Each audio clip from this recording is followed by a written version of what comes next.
All right. Thank you to everyone who showed up for our first GOCC of the semester.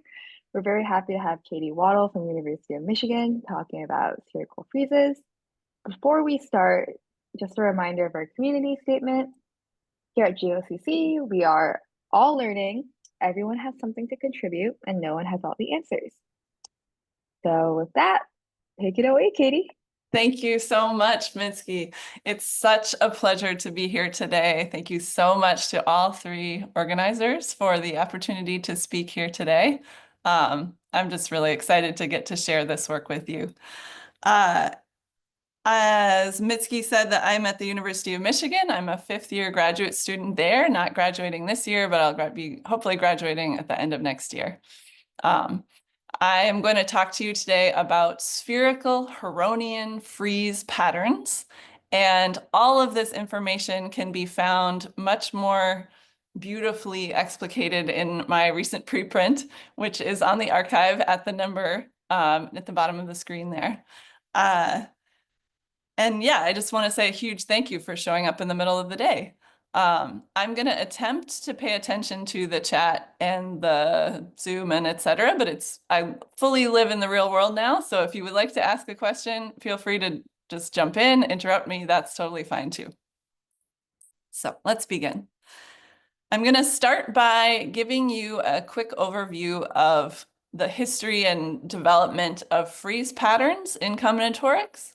For a more comprehensive survey and a better idea of all the numerous ways frieze patterns can be used in all different areas of math, there's a really excellent expository paper by Sophie Marie-Janud that you can find. I'll have the link at the end in my references.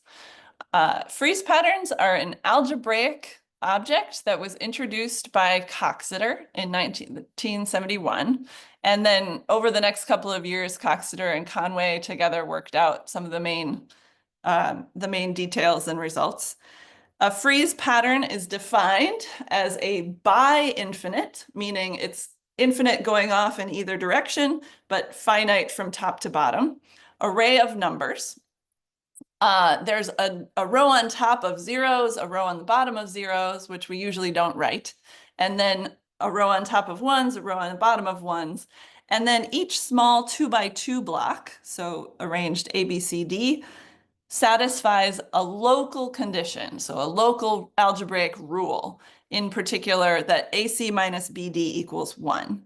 And you can sort of tilt your head and see that as a little 2x2 matrix. And then AC minus BD, I guess I'm tilting my head this way, is the determinant of that matrix. So sometimes these are called SL2 friezes because each little matrix has determinant 1. So let's see this happen in the frieze.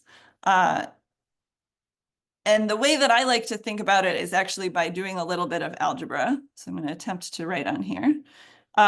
So if we have AC minus BD equals 1, I can subtract over to the other side. I get AC equals BD plus 1, or just C is equal to BD plus 1 over A. And the way that I think of that is that if I start with these three entries in the frieze, that's my B, D, and A. And so what I can do is I take the top and bottom, multiply them together, add 1, and then divide by the thing on the left. And that's going to give me the next entry in the frieze in that little diamond of numbers. And as you can see, this is going to start producing more and more complicated expressions because we are adding, multiplying, and dividing. But it is not actually the case that they continue to get more and more complicated. In fact, this miraculous, beautiful thing happens where we get a bunch of cancellation and stuff starts to simplify again very quickly. And we are almost back to where we started. You'll notice we've flipped over, but if we continue, eventually we do get back where we started. And then this frieze will repeat itself over and over. So the small segment of numbers is just going to repeat again and again. And the type, so we get periodicity, and the type of periodicity is called glide symmetry. And I'm showing this by showing this triangle of numbers. And to see the glide symmetry, you take that whole triangle, you flip it upside down, and then you can paste it to the right here in that same area. Sorry, there we go. And you're just going to get this same triangle flipped over and over, going off into infinity in both directions. And this is a key characteristic of Frieze patterns. Another key characteristic is if we look at the denominators, we'll notice that they're all monomials. And this is due to something called the Laurent phenomenon. It's actually a really deep, interesting algebraic idea, and it's really key in the development of cluster algebras. So you may have seen it there if you're familiar with cluster algebras. One of the really key main results of Coxeter and Conway was this result about when your Frieze pattern is going to consist entirely of integers. So their statement here is that integral Frieze patterns, so ones that are all integers, are in bijection with triangulations of a convex polygon. And the way so this is a combinatorial interpretation of this, combinatorial and geometric interpretation of this algebraic object. And the reason I say combinatorial is that we're kind of using these polygons as just recording devices. We're writing the numbers on the sides, but we're not really thinking of them as actual side lengths so much. So let's see how this actually works. So the top row and bottom row are going to be the outside edges, and the numbers on the inside are going to correspond to the diagonals. So I have the numbers in red are highlighting that these are the ones that you can see on the diagonals of the polygon. And as we move through the shape, moving to the next number in the frieze corresponds to performing a flip of one of these diagonals. So you take out one of the diagonals, there's a unique diagonal that I can replace it with. You compute the length of that new diagonal, and that's going to be the new entry in the frieze. And we can perform these flips as we move through our polygon. And because the triangulation, the polygon is a finite object, it only has so many diagonals, we're going to end up back where we started. And so this is one way to see why we have this glide symmetry, this periodicity happening. And to see why we have integers showing up here, we can remember that all of those denominators were monomials. And in particular, they were monomials in this, we're starting with this initial set of data, these initial ones. Those are the only things that can show up in these monomial denominators. So our denominator is always going to be 1, meaning we're always getting integers in the frieze. Pretty cool. I mean, it's pretty cool. It's not that cool, actually. So what's happening here is that these flips, these diagonals, the reason that those get computed in the same way as the rule in the frieze is that the relation in a quadrilateral that's inscribed in a circle is something called the Ptolemy relation. This is an extremely old geometric result. And it states that when you have a quadrilateral inscribed in a circle, the side lengths satisfy this little relation here. And we can see, well, B and D are going to be side lengths. Okay, let me write. B and D are going to be side lengths, so they're 1. And so we have AC plus 1 equals EF. Okay, well, I want to compute the new diagonal F. That's going to be AC plus 1 over E. That's the same sort of thing we were doing before, right? So there is a geometric interpretation of what's happening here. However, it's really, really limited. These quadrilaterals have to be inscribed in a circle for this to hold. That's very limiting as to what quadrilaterals are going to show up here. And if you recall, the outside edges are all 1 here. And for any given n, there's only really the one polygon that has side lengths 1. So we're not really looking at a big set of questions we can answer with these types of friezes, with this setup. Now, there's one way to kind of relax this, one direction we could kind of relax this and get a slightly more, get friezes that correspond to more geometric contexts. And this is a theorem due to Casey. So if instead of having a quadrilateral on a sphere, we take 4 circles tangent to this circle. And then we take the tangent distances between the circles. These tangent distances actually satisfy a really similar Ptolemaic relation. And with this setup, we can now get a bunch more friezes. However, nobody's really asking this question. Nobody really is like, I don't know how often 4 circles tangent to another circle and the tangent distances between them has shown up in your work, but it doesn't really very often show up in mine. There's another way to explain all of, or to head in more of a hyperbolic geometry direction, which is actually really cool, but maybe like way more big guns than we really need. I have some work that I'm working on right now that kind of shows how these are all equivalent to each other, which I'm really excited about. So stay tuned for that to come very soon. But what I would like to do instead is we've attempted to kind of make these friezes something that answers a geometric question. And I'd like to actually try to just go ahead and do that. So I'd like to look at an actual authentic geometry question that people think about and see if I can use frieze patterns to answer this question in a more real, authentic application kind of way. So let me explain the geometry question that I'm actually going to look at. So we're going to go to the study of distance geometry. Distance geometry studies point configurations via measurements of pairwise distances between the points. And we can expand this a little bit. The key thing is that we want the measurements to be intrinsic. We don't want them to depend on us having chosen some sort of coordinate system. We want them to be intrinsic to the configuration of points itself. So this might include angles, maybe areas, signed volumes. Something intrinsic to the point configuration. And the question is going to be first, in R2, let's say, I have a set of n points. I want to consider them up to oriented isometry, meaning if I slide the points around, we'll consider that the same point configuration. But if I flip the whole set over, that's no longer the same point configuration.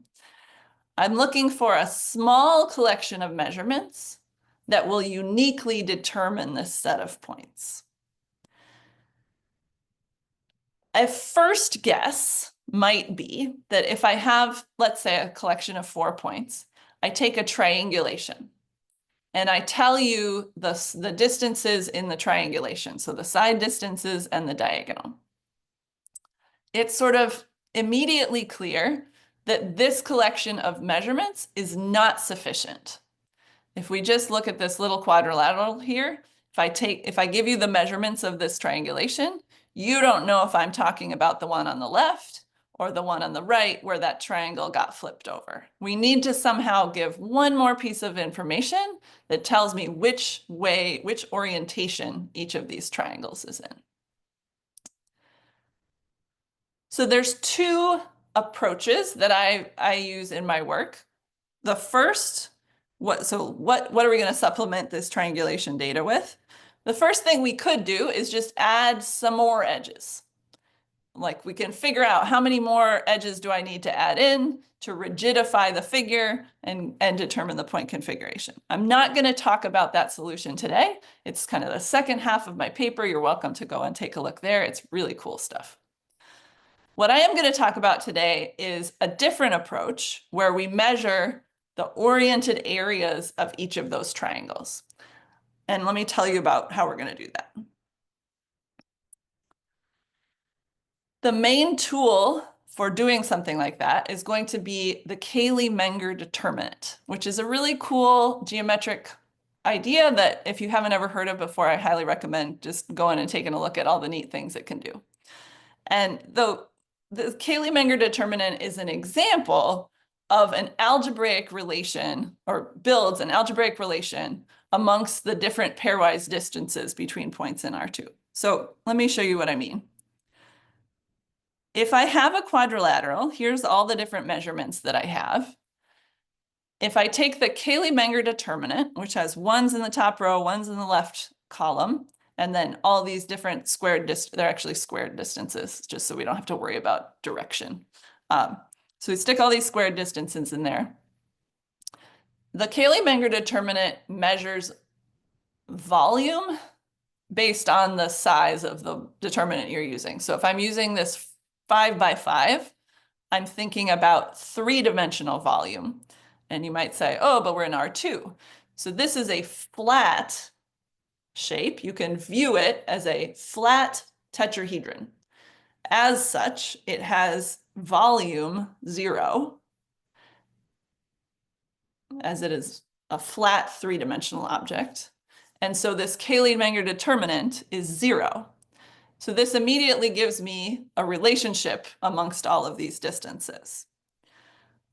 If instead I take the slightly smaller Cayley-Menger determinant that actually tells me about area, I get a really old result by Heron. It's Heron's formula for the area of a triangle. And it tells me that 4 times the area squared is equal to the Cayley-Menger determinant, the 4 by 4 Cayley-Menger determinant. And this is just a little bit of notation. It's going to show up in a second. So this is no longer 0 because it's area. And we get a couple different of these satisfied in this equation, in this figure, because there's 4 different triangles that we can measure. So the measurement that we're going to use to distinguish one triangle, 2 different triangles that have the same side lengths, is this oriented area measurement, this S measurement down here at the bottom. And Fomin and Settiabrata have a result from 2021 in a really nice paper that this work is sort of inspired by, that says that this is enough information. If I have 3 side distances, then we'll satisfy this equation. And conversely, if I start with numbers that satisfy this Heron relation, there's only one. Like if I've picked the sign of S being positive or negative, there's only one triangle that's going to satisfy this. This set of measurement data is enough to determine the triangle uniquely. So you're saying, okay, so this is already solved. Good, good. What I did is said, okay, we've solved the problem in the case that we're on flat R2 space. What if our polygon is instead on a sphere? Okay, so this is a big moment. We're shifting where we are. Thank you, Anastasia, for being right there with me. We are moving from R2 to the surface of a sphere in R3.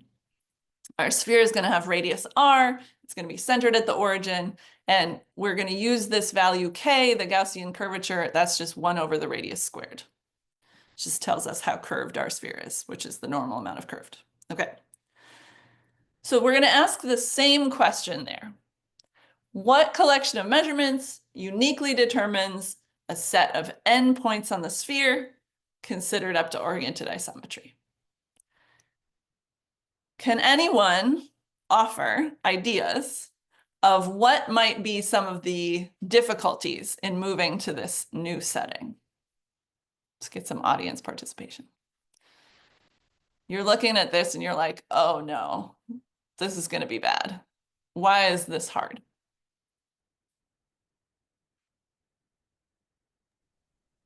Also, just a question. Mm-hmm. What is the distance that we are using between the points? Great question, Aditya. Are we measuring along the surface of the sphere? then everything is going to have to involve trig. Suddenly nothing's algebraic anymore. Disaster. Let's give up. Let's just go home. Combinatorialists, I do not approach trig without a 10-foot pole. Okay, first question, what distances should we use? Anybody else seeing a challenge in sort of porting the Euclidean result into this new setting? I mean, with this, trig and changing the, we're changing the niceness and we're changing the monomialness. It feels like this is going to challenge the niceness of everything we've done. 100%, 100%. In particular, there is no notion of area in three-dimensional space that's well defined. So before, in two-dimensional space, area was this signed, discrete, I have either the positive or the negative. But now take a triangle floating in three-dimensional space. As it moves around, it doesn't just flip from one side to the other. It can turn in a continuous way, and there's no way to define like which one's the positive and which one's the negative of a flat thing in three-dimensional space. So we can't use oriented area here. We need some different quantity. So the way that I approach both of these challenges is the following. Instead of traveling along the surface of the sphere between points, instead, we're going to take Euclidean straight line distance between points. You can imagine that I'm standing on one of the points and shining a laser pointer through the sphere to hit the other point. And then, while there is no notion of oriented area in three-dimensional space, there is a notion of oriented volume. For the same reason there's oriented area in two-dimensional space. By taking a determinant of two vectors, you're going to get a sign based on the order that you use those two vectors. Same deal in R3. You can take a determinant of three vectors and you're going to get a sign based on the order that you use the vectors. So we can get a signed volume.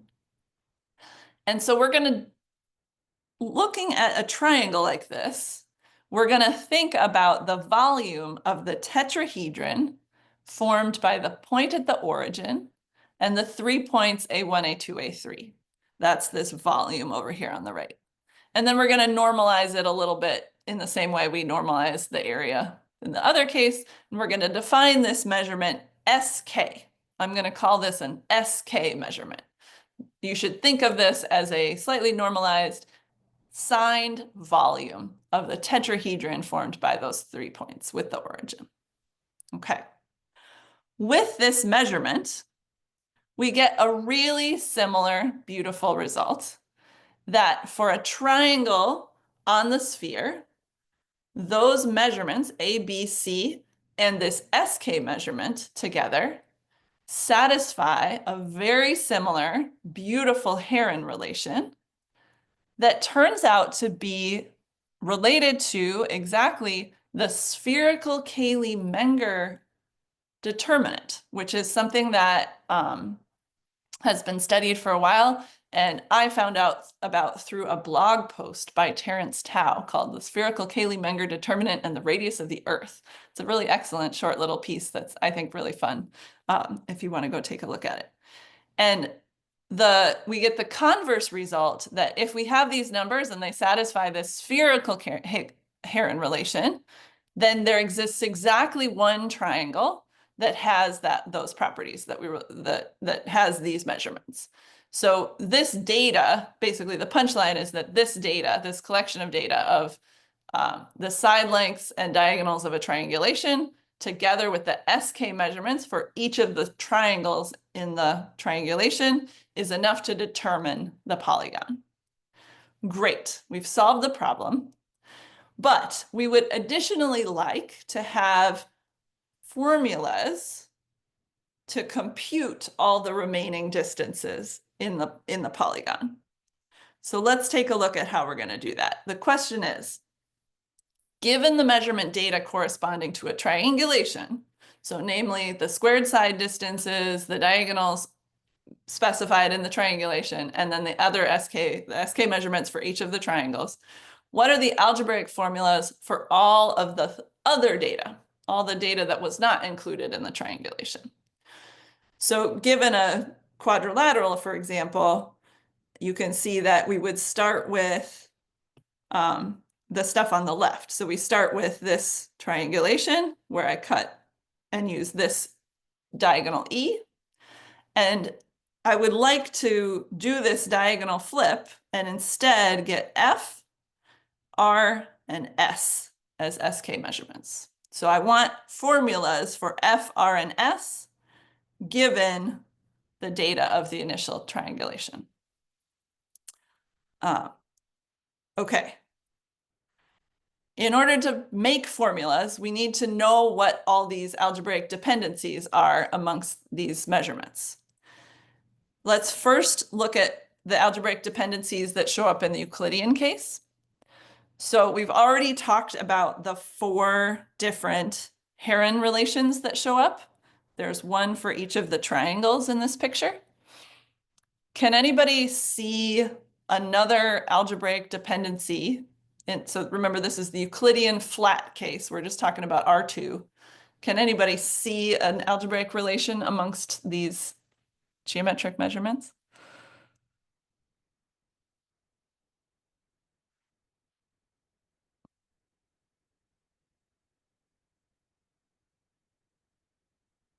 I don't think any of them are obvious, but one is a little bit more obvious than the others. So the one that sometimes people can see is that P plus Q, so the area of the top and bottom triangles, is going to add up to the area of R plus S, because both sets of triangles form the whole quadrilateral. So that's nice.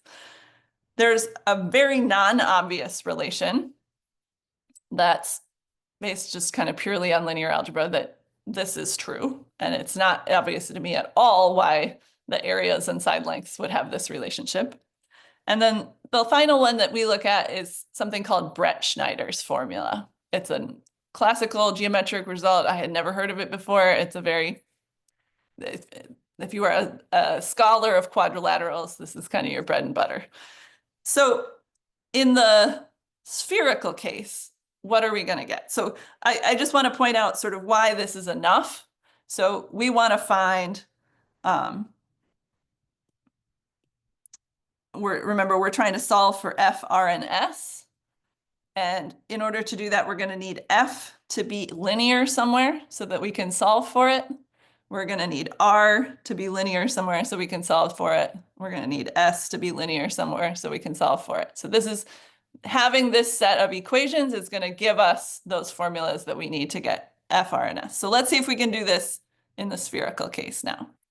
So in the spherical case, we get these beautiful 4 spherical Heron relations based on that spherical Cayley-Menger determinant. Gorgeous. And this is the next one I want to tell you about is an example of why it's actually interesting to look at this spherical case.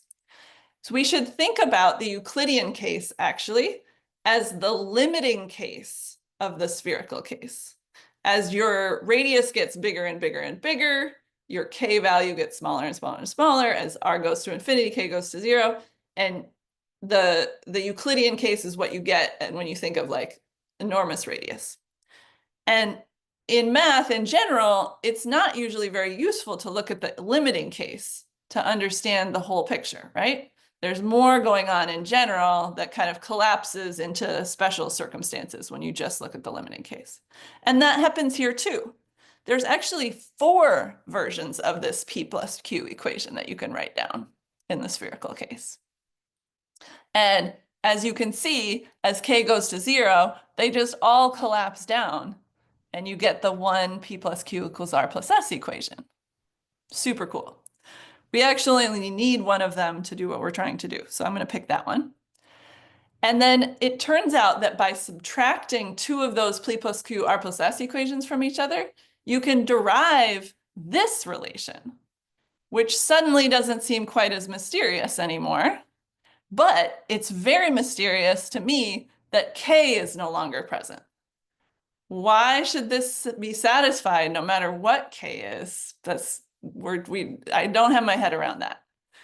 And then finally, you get this really beautiful version, and there's actually two of them. There's one with P plus Q and one with R plus S version of Brettschneider's formula. Jesse? Could you remind us what K is? Yes, absolutely. K is the curvature of the sphere that we're on. In particular, it's 1 over the radius squared of the sphere. Okay. Yeah. Thank you. So no, it's super crucial concept. It's showing up in each of these. And as you can see, as K goes to 0, this is going to collapse back and become that Brettschneider's formula that applies in the Euclidean. Yeah, really beautiful. Thanks for asking. Okay, and crucially, we're getting the same thing happening here, where F is showing up as a linear quantity here, and we're going to be able to solve for it. And then R is showing up as a linear thing, and S is showing up as a linear thing. So we're going to be able to get beautiful equations that allow us to solve for F, R, and S. In the spherical case, is R and S the same? Like, so if you go back to the previous slide, so what are R and S here? Are they the same as the flat case, or? No, so P, Q, R, and S, and not showing up in the R and S, you're right, are not showing up in this picture. F is this diagonal, or the square of this diagonal, and then R is this triangle, S is this triangle, and it's the SK measurement of those triangles. Right. So it's this normalized volume, signed volume quantity. Yeah. And that will collapse. Yeah. The K will collapse to 0 and we'll get the, yeah. So if you remember back to what this HK thing is, this K value here is what goes to 0. And as we go to the Euclidean case, we just get back the Heron relation in the Euclidean case for those measurements. Yeah. Everything is behaving exactly how you would want it to. Ah. Okay. Now, a very interesting thing happens.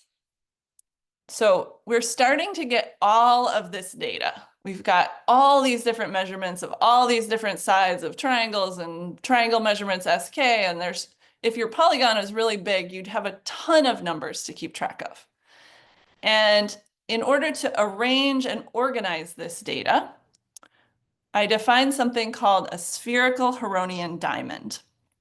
This thing on the right is the diamond.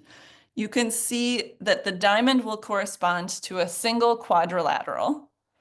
The measurements are arranged around the diamond. There are 2 dotted lines traveling through the diamond that are labeled by B and D. You should think of the D as being present along that entire line and the B being present along its entire line. But the other numbers are just located at the spots where they're at. And the definition of this diamond is that we're going to call it a spherical Huronian diamond if the numbers in it satisfy that list of equations that I showed you on the previous slide. They satisfy those dependencies from before. And you'll notice that that's not a geometric statement. It's a statement about 10 numbers satisfying a set of algebraic equations. And a really interesting phenomenon happens, which is that if I take A, B, C, D, E, P, and Q, so that's these numbers here on the left side of the diamond, I can compute F, R, and S such that the set of A, B, C, D, E, F, P, Q, R, S satisfies that whole set of equations. And this should start to feel suspiciously like what happened in the Frieze, where I could compute the stuff, I could propagate through the Frieze using that local algebraic rule. Now, we don't have one local algebraic rule anymore. We have that big list of them, but it works out to these three here, that as long as you're satisfying the spherical Heron relations amongst the things you're starting with, you can move through using these formulas and compute the rest of the numbers. So we define. Question. What? Yeah, go for it. Why can K, like, why is the 4 over K thing not allowed? Yeah, great question. So you'll notice that the kinds of things that are showing up in the denominator here are either of the form E or 1 minus kappa E, or not kappa, KE over 4. What that ends up being equivalent to is that you don't want your quadrilateral to be degenerate, in that you don't want A1 and A3 to actually be the same point. That would mean E was 0. But you also don't want A1 and A3 to be antipodal on the sphere, because then your third point for your triangle could kind of be anywhere around the sphere. And so it wouldn't be unique anymore. Okay. And that directly corresponds to E being 4 over kappa, or 4 over K. Yeah. So great question. So you're ruling out two types of degeneracy. And you'll notice we want to say something about the Laurent phenomenon later. This is a good moment to look at these. So the kinds of things that are showing up in the denominator are not actually monomials anymore, but they are monomials in certain types of factors. And so the way that I claim that this is satisfying a version of the Laurent phenomenon is that the denominators are always going to be monomials in these types of factors that you're seeing here. And in particular, the only things that are showing up in the denominators have to do with the diagonals in the picture. So we can actually say quite a lot about what's showing up there. Okay. So I can take these diamonds and sort of in effect tessellate and create a frieze pattern where each local diamond of numbers satisfies that set of relations that we saw on the previous slide, in particular with the line going through in either direction. So this is an example of one of these spherical Huronian frieze patterns. And in particular, this one has K equal to 1 over 7 squared.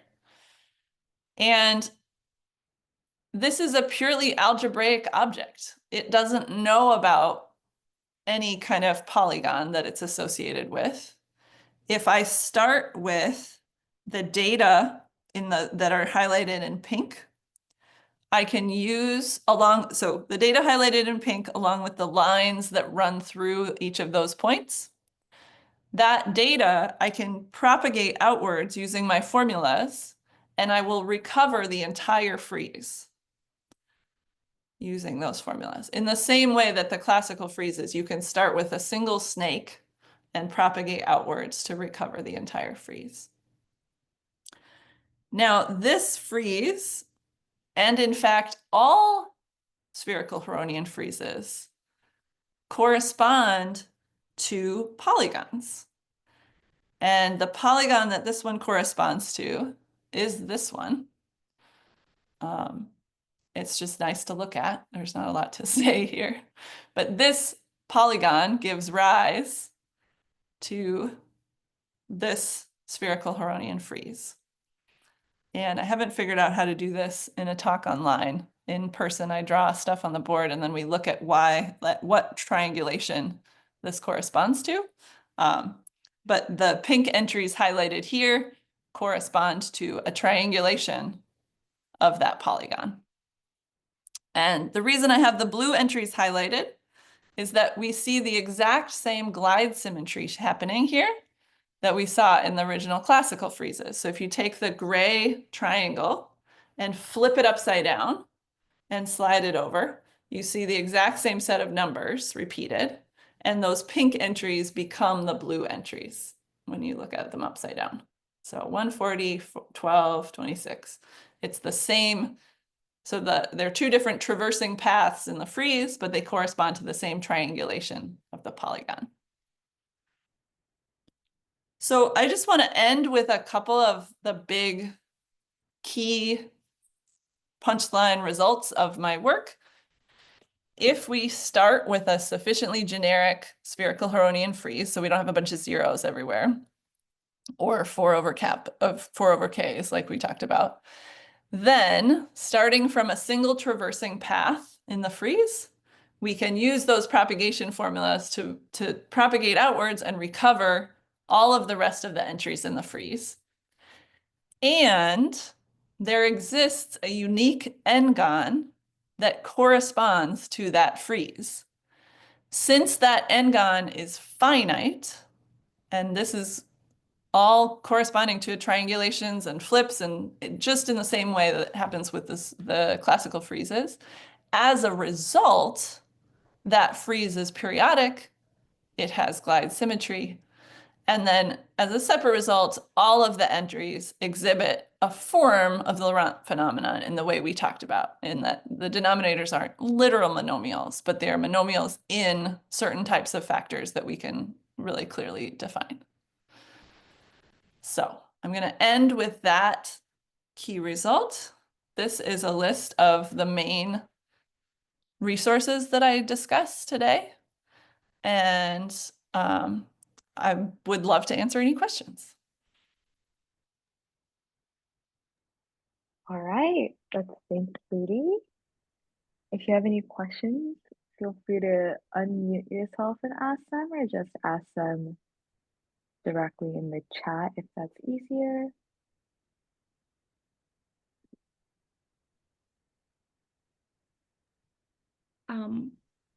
I don't necessarily have a question, but could I see the last slide again? I feel like I'm thinking through. Okay. I'm just gonna process it for a second. For sure. There's a lot of pieces there. Mm-hmm.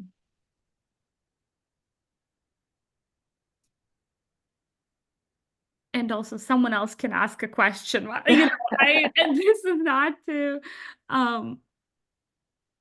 yeah. Jesse? So oh yeah, Jesse seems to have a question. So I was just wondering, how did you get into studying this, like this area? Yeah, so my advisor works in cluster algebras. My advisor is Sergei Fomin.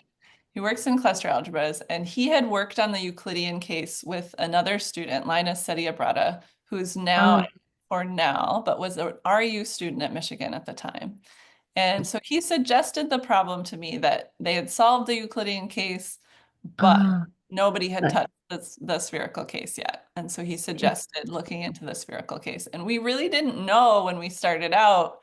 We started out looking at trig formulas, because if you're talking about distances along the surface of the sphere, you're going to have trig. And so we were looking at, there's actually all kinds of formulas about quadrilaterals on spheres that have all kinds of trig everywhere. And so we were looking at all of those, but it turned out that thinking about these tetrahedrons and the volume of the tetrahedrons was really the way into figuring out how to get things to move over. And once I started making computations with those volumes, it was sort of a miracle how the Cayley-Menger determinant Everything opened up. Yeah, it was really fun. Wow, this is really neat stuff. Yay, thank you. Thank you. I do have a question. Could you go back to the slide with the R, F, and S? So in this case, when you're looking at this frieze, if you put k equals 0, it should all collapse to a two-dimensional frieze, right?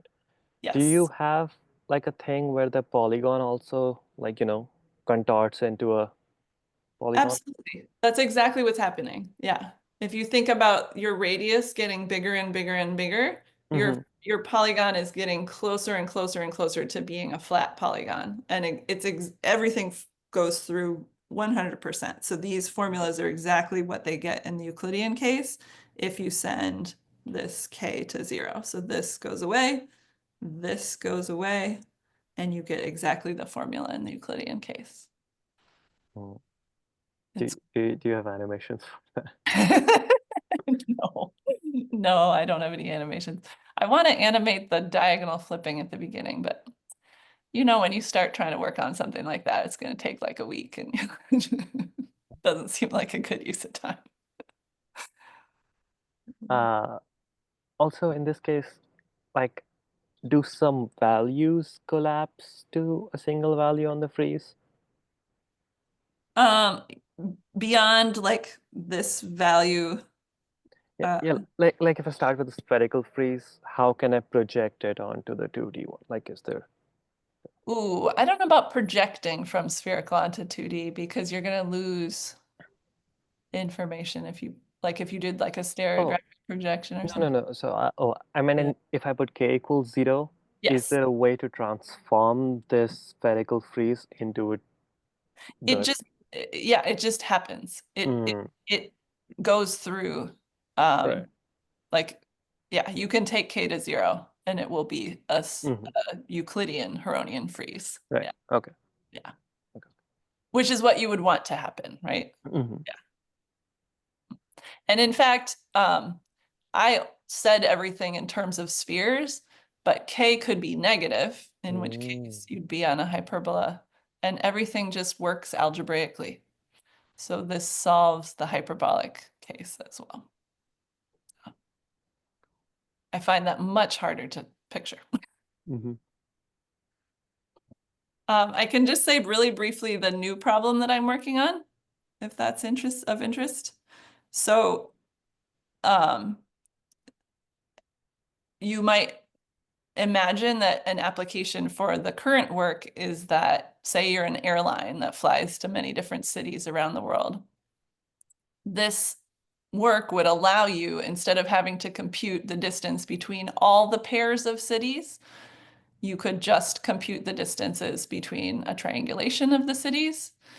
And the question that I've been thinking about lately is, what if you don't have all of your points on a single sphere, but what if like one of the points is actually a satellite? So you could think of that one as being on a second sphere. Now you've got two different k values, two different radiuses. What can Kaylee Menger tell you? What can any of this stuff tell you? So I'm working on that at the moment. Could you go back to the other, there was a branching of topics? Yes. You want to say a bit about the other branch? Yes. So, and the answer could be no. I worked on this project for about 2 years, and the paper got so long and has so much in it that I never get to talk about the second idea because I think this one kind of makes more sense as a story. But what the second idea ends up being is that instead of these diamonds, instead of taking the area measure, the volume measurements, the SK measurements on the sides, we disregard all of that. And instead, we're going to include a bunch more, we're going to take the data of the triangulation, and then we're going to add a couple more edges. So if you give yourself the luxury of a couple more edges, you can rigidify the figure and determine it just based on edges alone. You can imagine like, okay, if I throw in that extra diagonal, now I know the quadrilateral for sure. But say you have a lot more, you don't need all of the edges, you just need more of them than a triangulation. And what that really ends up being equivalent to is forget about all of these side things here. Take the same frieze, but just disregard all of these the volume measurements, and require each one of these diamonds,